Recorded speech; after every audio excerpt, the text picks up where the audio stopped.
Today we're going to talk about cattail. A good measure of any food scene is the cultural diversity of its food. Take St. Louis, for example. You can find food from all over the world represented here. St. Louis itself can certainly claim to have borne some of its own unique foods. But what about before that? Before toasted ravioli? Before there was a food scene? When the land wasn't settled like it is today? And people lived closer to the earth? That's something you probably never thought of, right? The food being eaten by the people in the Ozark region before modern times is kind of like a lost heritage. I mean, what kind of food was it? Cattail has been eaten by Native Americans for many years, and modern foragers like it because it's so prolific. As diverse as the food scene is here, something would be amiss if native foods, the foods of the Ozark region, weren't somehow represented, celebrated, maybe even elevated. But then again, what is Ozark cuisine? And what would compel someone to build a restaurant around it? As a chef, I need to stay curious in order to evolve. For me, that means looking beyond a good meal to learn more about who made it and what inspires them to cook. La comida es amor. Every great city has great food. I'm going on a journey around the world, right here in St. Louis. I'm on a quest to find passionate chefs who cooks from the heart. It's exciting. And I think it's the best. To prove that food is love. It's gonna be delicious. Food is love. Love your food. One of the interesting things about great food cities is there's always new people coming in, or people that have left St. Louis are coming back. Rob Conneley, I heard a lot about him, originally from St. Genevieve. He has decided to open a restaurant in St. Louis where they explore cuisine from the Ozarks. What is Ozark cuisine? To find out, I'm having dinner at Bulrush, and with the prefix menu and foraged ingredients, it promises to be interesting. I can't wait to see what he has in store for me tonight in here. My immediate impression walking in is the aesthetic, the low light, the central food station, and low bar-style seating. It all feels really well thought out. It's cozy in here, kind of like you're at a friend's house for dinner. A friend who is really serious about his food's origin story. This is Chef Rob Connelly, part historian, part woodsman, conservationist, and another part chef. Rob's restaurant Bulrush is single-handedly representing an era of food that would likely never have had a voice without him. Welcome to Bulrush. We're looking to define Ozark food or Ozark cuisine. And for us, that's the late 18th, early 19th centuries. And we picked that time period because that's the time when we know the Osage indigenous people first encountered the settlers. The settlers often would bring the enslaved. And those three cultures are the cultures that all contributed to the food that we eat in this region today. And so we explore all those cultures to honor them. And specifically, we do that through archival work. We look at letters and journals from the time period, and then we supplement it with archaeology, paleoethnobotany, and some of these other scientific disciplines that will show us things that were eaten that may not have been documented. Rob claims there's at least 3 years of research behind every dish at Bulrush, with historical reference to its use in the Ozarks. And so I thought, wouldn't that be interesting to take these ideas, use them as the launching point to create new food, not something that's just random and new, but tied to this past to be able to tell the story of these people who gave us what we have today. That's what I thought would be interesting, is we don't serve it unless we can prove it, even if we think or know that it was there. We have to have the evidence. Think about this. In only using ingredients from the Ozarks, Rob is making his job as a chef decidedly much harder. For example, why the bar doesn't get to have lemons at the bar. it doesn't make sense. It's not in the history. Yeah, that's true. But this isn't a classroom. You're here for a nice meal. Okay. So your first course tonight, this is a roasted onion broth, and that's in the little pitcher. And on the plate is minced vegetables, primarily carrot and radish, with pickled mustard and fresh mint. And that little pillow, again, that's a thing called a puri or pani puri in Indian cuisine. Here we're going to Ozarkize it, and so take your little finger, pop a hole in the top without breaking through the bottom, and then use your spoon to fill all those minced vegetables into the pastry. Pour a little bit of the liquid, pick it up, and enjoy. All right. Yeah, I'm born and raised in this area all the way through high school. And then with school, I went off to other places and came back about 5 years ago for family. Okay. And my family roots, though, are in St. Genevieve. Those other places includes New Mexico, where Rob found success and even a James Beard nomination for his restaurant, The Curious Kumquat. So your next course is a roasted sun-choked bread. It's griddled in butter, and that's on top of a sun-choked puree, fresh Granny Smith apples, a mushroom mousse on top, and hazelnuts.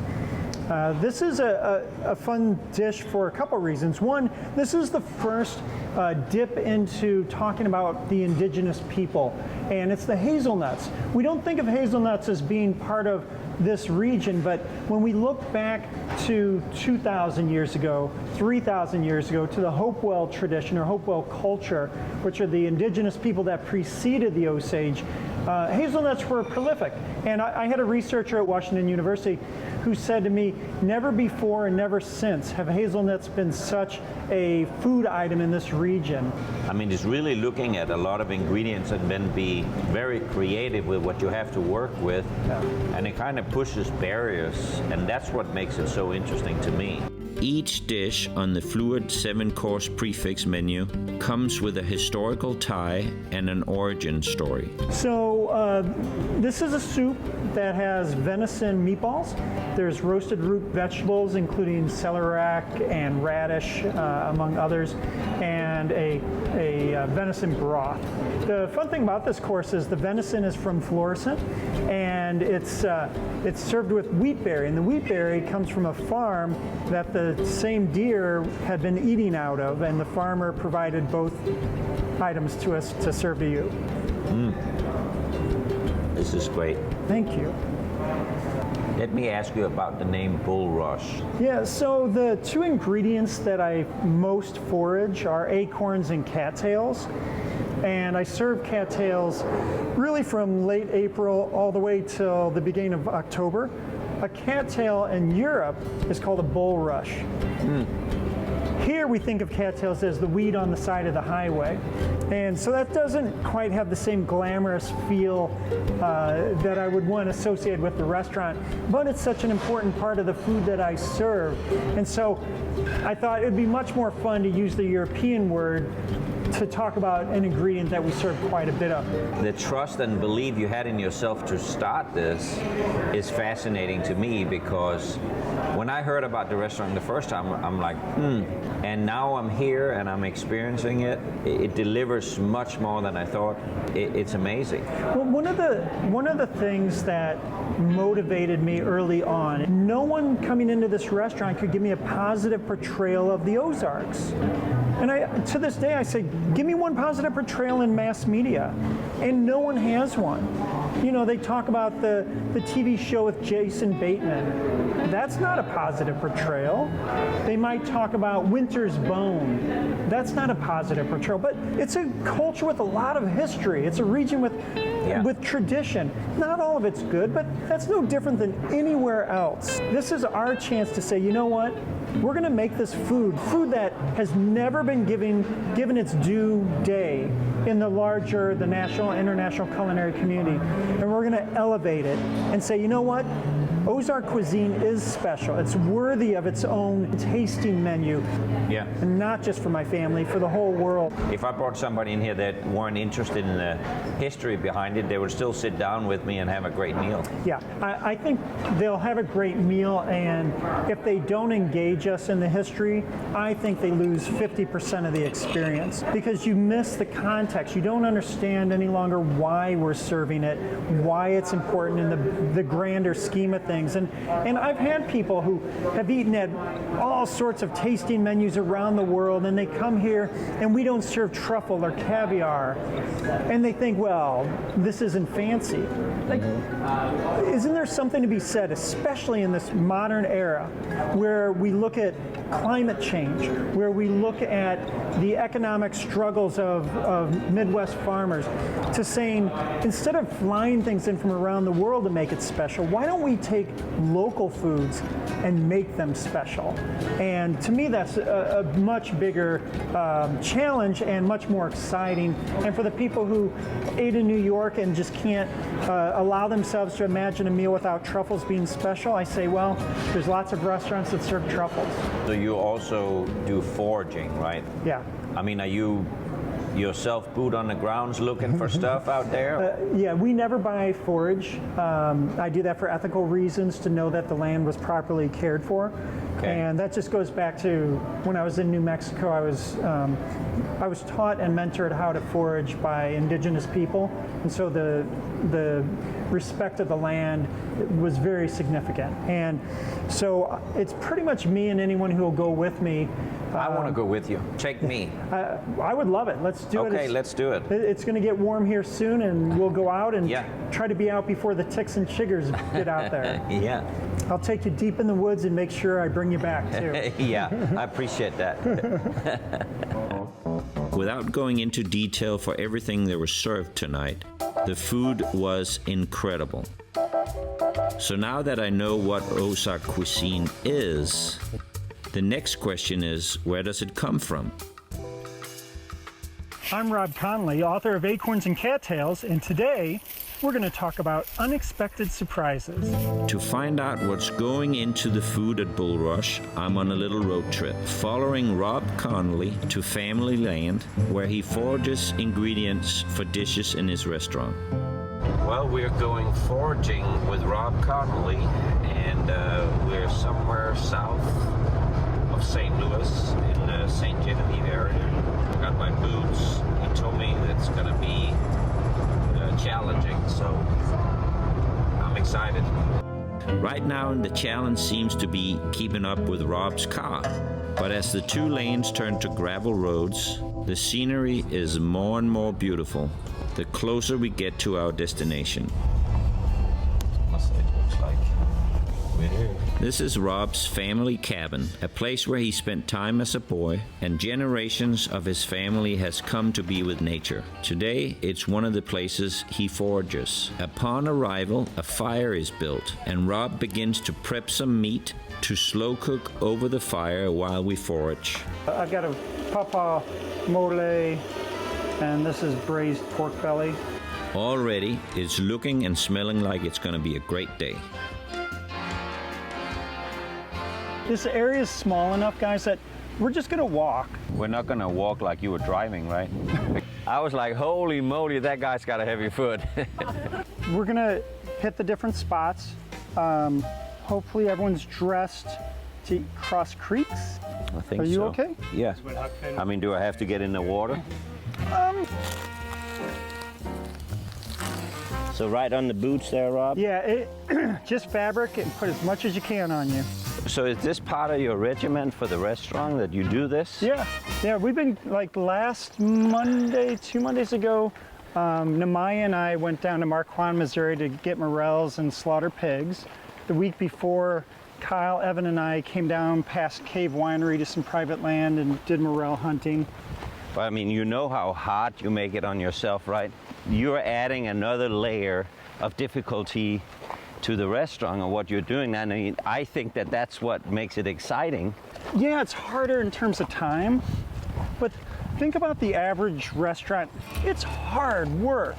For me, at least once a week, if not 2-3 times a week, I'm out hiking. Yeah. And we call that work. You know? Yeah. I mean, it's the best thing I could ever do to keep myself healthy and keep my mind fresh for all the hard kitchen work. I mean, this in particular, because this is family land for me. Yeah. Coming down here where it's memories, and I know the woods and I know the trails. I just love it. Joey, Rob's friend and mushroom expert, is here to help us today. Rob regularly includes staff at Bulrush to be part of the foraging, giving everyone who works in the restaurant an understanding of where the food comes from. Okay, this is not how I forage. So let's get off trail. This is ridiculous. Thank God there's no snakes in Missouri, right? There's something about being in the woods that makes me feel young again. Or maybe I'm just trying to keep up with Rob. I'm more agile than I thought I was. Despite my best efforts, Rob has left me behind to follow his foraging intuition. Whoa! Wild turkey! Oh! Hey, chef! Yeah, Come over here. okay. What is it? I've never, in all of my years of foraging, have I ever seen this. So you missed it. I spooked a turkey. I was right here and the turkey was there and took off. And I'm like, oh, that was cool. I saw a turkey and I looked down and there's this nest. So this is the dilemma as a chef, right? No, it's not. I don't Okay. know. I don't know the legality of that, so I'm not touching it. I've never had this before. Come to think of it, I've never had turkey eggs either. And it has my mind racing of all the other things I haven't had. Turkey hollandaise, turkey omelette, turkey quiche. Turkey balut! Yeah, Turkey balut! creme brulee. Turkey creme brulee. Turkey balut! I would be the king of Instagram if yeah, I you did would. turkey balut. Yeah. As cool as the turkey eggs were, we must push on. What are we looking for? I'm not really sure yet. I would totally pick these mushrooms, and with my luck, my head would probably swell up. We are far away from civilization, so I better not. As the team emerges from the woods, the sun glistening through the leaves, thoughts of lost turkey eggs dancing in their minds. You can't expect every time you come out here to find enough Yeah. where you can use it, because you have to have enough to you could actually, serve, I don't know how many people you do in a week, but Yeah. you have to have a substantial amount of anything, right? Well, we will serve what we have. Yeah. And so if it lasts one night, it lasts one night. There was a meal a few years ago where I had enough literally for 8 people, but it was a really cool dish. And Yeah. so we served it. It made 8 people very happy. Okay guys, we're gathering pawpaw blossoms and they're going in the fish box. They're beautiful, they have a great texture, and I pickle them. Now we have 2 tablespoons worth. Look at him working, having a Tom Sawyer moment. That's right. Show me how you do it, guys. We're not looking for morels today. I know. Yeah. Just looking. So don't look for that pattern today. If anything, we're gonna get oyster mushrooms. To forage and make a menu of it is mind-boggling. It's just absolutely mind-boggling to me. I mean, the passion Rob has to have to put in the time and the effort to do this is unbelievable. I think I'm keep getting my food from the delivery guy. At any time now, I'm pretty sure we're gonna hit some kind of native tribe here too. Okay, I'm not liking where we are. Not liking this at all. So yeah, let's get to the crest here and then we'll walk the crest back down.